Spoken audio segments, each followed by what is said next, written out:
Sister Mounika గారు, వారు మార్వాడి ఆ కమ్యూనిటీ నుంచి వారు రక్షించబడ్డారు.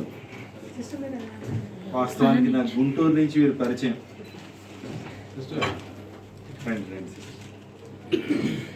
దేవుడు వీరిని ప్రత్యేకంగా రక్షించుకున్నారు. సో ఈ రోజున కుటుంబం నుంచి ఎంత ప్రెజర్ ఉన్నా ప్రభువుని మాత్రం విడిచిపెట్టకుండా, సో తల్లిదండ్రులు ఎన్నో అన్నప్పటికీ క్రీస్తుని మాత్రం విడిచిపెట్టకుండా నమ్మకంగా ప్రభువులో కొనసాగుతున్నారు. వీటిని బట్టి నేను ఎంతగానో సంతోషం. తరచు గృహాన్ని దర్శిస్తున్నా. ఈ రోజున ఈ క్యారల్స్లో గృహంలో చేరి ప్రభు నామాన్ని మహిమపరచడానికి దేవుడు చూపిన కృపను బట్టి దేవుడు నామానికి వెళ్ళాను.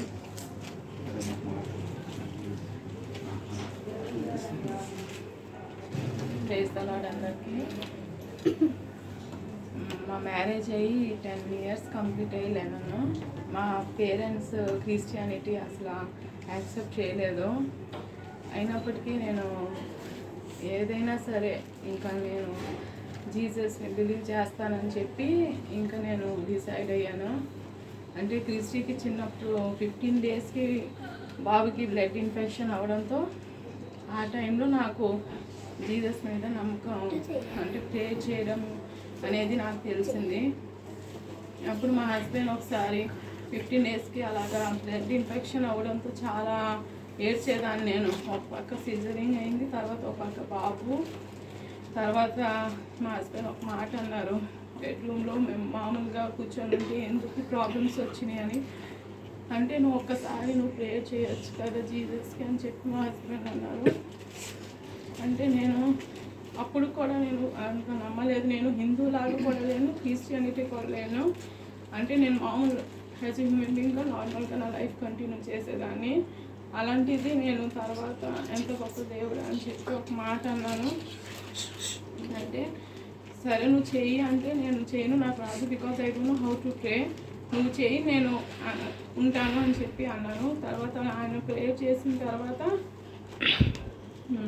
అట్లీస్ట్ ఆమెనైనా అను అని చెప్పి అన్నారు. ఇంకా నేను ఆమెనని చెప్పి, ఆమెకి అర్థం కూడా నాకు తెలియదు అప్పుల్లో. అలాంటిది ఆమెను అన్నాను. మా పేరెంట్స్ చాలా ఎన్నో మాట్లాడినారు, నువ్వు ఎందుకు మారిపోయావు, నీకే చాలా ప్రాబ్లమ్స్ ఫేస్ చేస్తావు, నేను మా క్యాస్ట్లో ఎంటర్ చేసుకోము, ఎవరితో మాట్లాడనేమో అని చెప్పి అన్నారు. ఏదైనప్పటికీ పర్వాలేదు, ఎన్ని ఇయర్స్ అయినా పర్వాలేదు, ఎన్ని ఇయర్స్ అయినా సరే నేను వెయిట్ చేస్తాను, మీరు మాట్లాడినా మాట్లాడకపోయినా. ఎన్ని సంవత్సరాలు దేవుడు మా పేరెంట్స్కి ఎందుకు మాట్లాడించలేదు అనేది. అంటే నేను చాలా సెన్సిటివ్, నేను ఏంటంటే తొందరగా మళ్ళీ కన్వర్ట్ అయిపోతాను ఏమోనని చెప్పి దేవుడు ఎన్ని సంవత్సరాలు నాకు మాట్లాడించలేదు. కానీ ఇప్పుడు వాళ్ళు నన్ను యాక్సెప్ట్ చేశారు. వాళ్ళంటే వాళ్ళు మాట్లాడారు. ఒక్కళ్ళు మా బ్రదర్ ఒక్కళ్ళే మాట్లాడట్లేదు. ప్రతి మా రిలేటివ్స్ కానీ, మా రిలేటివ్స్ మా పేరెంట్స్ ఒక మాట అన్నారు, మీరు ఎంత ఎతికినా ఇలాంటి సంబంధం మీరు చూసేవాళ్ళు కాదు. మేము రాజమండ్రి వెళ్ళినప్పుడు మా రిలేటివ్స్ వాళ్ళని, మా పెద్దమ్మ వాళ్ళని అందరినీ కలిసేవాళ్ళం. మా పేరెంట్స్ ఇప్పుడు చక్కగా ఈయనతో మాట్లాడరు, కానీ అంటే ఇప్పుడు కొంచెం కొంచెం తెలుస్తుంది వాళ్ళకి మంచి ఫ్యామిలీ, మంచిగా చూసుకుంటారు అని చెప్పి. ఎప్పటికీ నేను ఇంకా లైఫ్ లాంగ్, నేను నా హస్బెండ్ పిల్లలు లైఫ్ లాంగ్ దేవునికి నమ్మకంగా జీవించాలి, దేవుని సేవ చేయాలని నాకు ఆశ.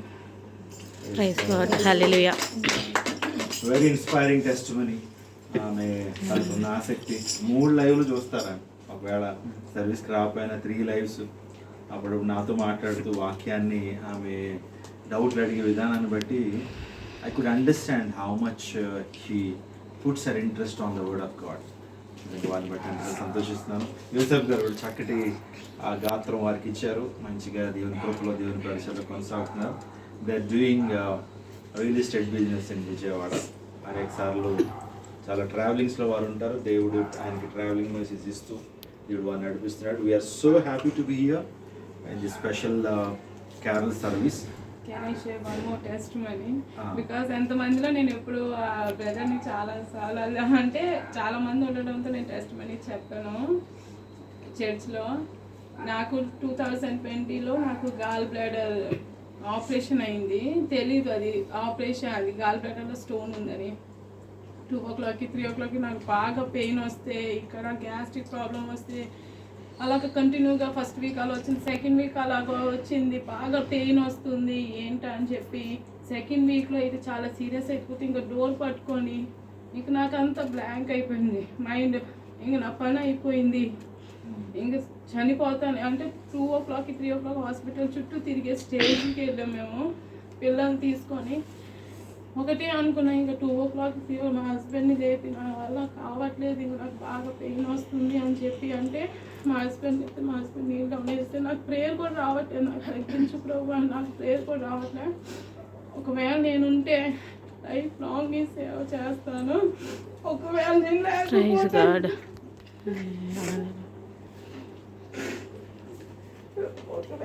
లేకపోతే కనుక మా పిల్లల్ని ఇన్ని నేను నాకన్నా బాగా చూసుకునే దేవుడిని నువ్వు అని చెప్పి ఇంకా హాస్పిటల్కి వెళ్తే వాళ్ళు అన్నారు గ్యాస్ట్రిక్ ప్రాబ్లం కాదు, ఏదో ప్రాబ్లం ఉంది అమ్మాయికి అని చెప్పి అన్నారు. అప్పుడు గాల్ బ్లాడర్లో స్టోన్ ఉందని చెప్పి అన్నారు, ఇమీడియట్గా ఆపరేషన్ చేయాలి, అమ్మాయి చనిపోయింది లేకపోతే అన్నారు. ఒక హాస్పిటల్లో చూపిస్తే 9 mm స్టోన్ ఉంది అన్నారు, ఇంకో హాస్పిటల్లో చూపిస్తే 15 mm స్టోన్ ఉంది, ఆ అమ్మాయికి మాత్రం ఇమీడియట్గా ఆపరేషన్ చేయాలి అన్నారు. తర్వాత నేను బ్రదర్ కాల్ చేసి చెప్పాను, ప్రేయర్ చేశాను. ఇంకా ఆపరేషన్ చేసిన 1 week సివియర్ లాక్డౌన్ పెట్టారు. ఫస్ట్ కరోనా అప్పుడు ఒక హాస్పిటల్ లేదు. నేను అప్పుడు మా అత్తగారితో దగ్గర ఏడ్చాను, ఏంటి ఆంటీ నాకు ఎన్ని కష్టాలు వస్తున్నాయి అని మా అత్తగారి దగ్గర ఏడుస్తే మా అత్తగారు చాలా బాధపడింది. అవును ఏంటో అలాగ జరుగుతుంది పాపం ఈ అమ్మాయికి అని చెప్పి ఆపరేషన్ టైంలో. కానీ కరోనా అని వచ్చింది అని దేవుడు నా మీద ఎంతో బ్లెస్సింగ్స్ ఇచ్చి ఆ టైంలో వెంటనే ఇలా పెయిన్ రావడం వెంటనే నాకు అసలు తెలియదు ఇంత స్టోన్ ఉంది ఇంత ప్రాబ్లం ఉందని. ప్రతి ఒక్క విషయంలో నా బ్లడ్ పర్సంటేజ్ కూడా తక్కువ ఉంటే 12%కి దేవుడు నాకు ఇప్పుడు మంచి హెల్త్ ఇచ్చారు.